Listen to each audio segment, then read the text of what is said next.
Chapter 9.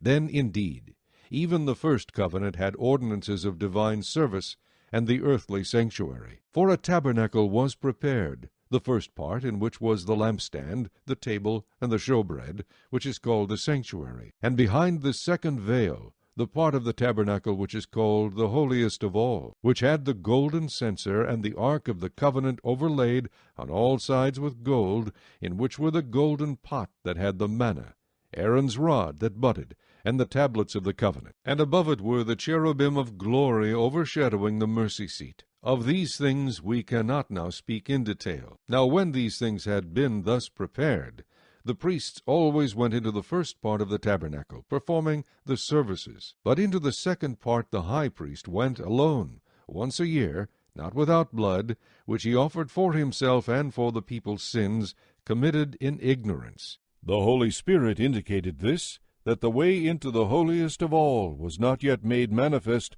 while the first tabernacle was still standing.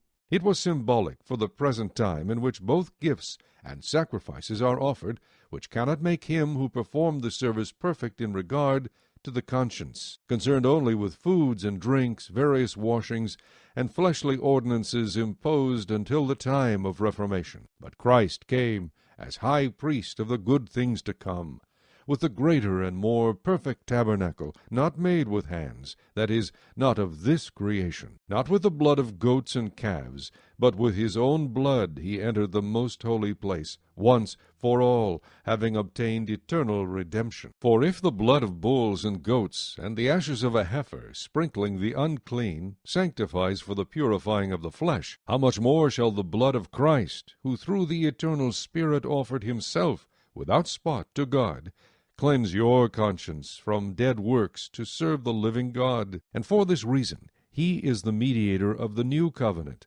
by means of death, for the redemption of the transgressions under the first covenant, that those who are called may receive the promise of the eternal inheritance. For where there is a testament, there must also of necessity be the death of the testator. For a testament is in force after men are dead, since it has no power at all while the testator lives. Therefore not even the first covenant was dedicated without blood. For when Moses had spoken every precept to all the people according to the law, he took the blood of calves and goats, with water, scarlet wool, and hyssop, and sprinkled both the book itself and all the people, saying, This is the blood of the covenant which God has commanded you. Then likewise he sprinkled with blood both the tabernacle and all the vessels of the ministry. And according to the law almost all things are purified with blood, and without shedding of blood there is no remission. Therefore it was necessary that the copies of the things in the heavens should be purified with these,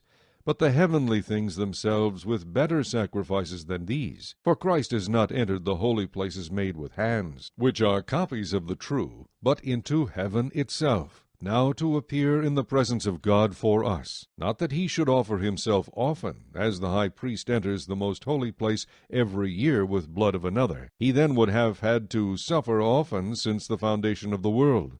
But now, once at the end of the ages, he has appeared to put away sin by the sacrifice of himself. And as it is appointed for men to die once, but after this the judgment, so Christ was offered once to bear the sins of many. To those who eagerly wait for him, he will appear a second time, apart from sin, for salvation.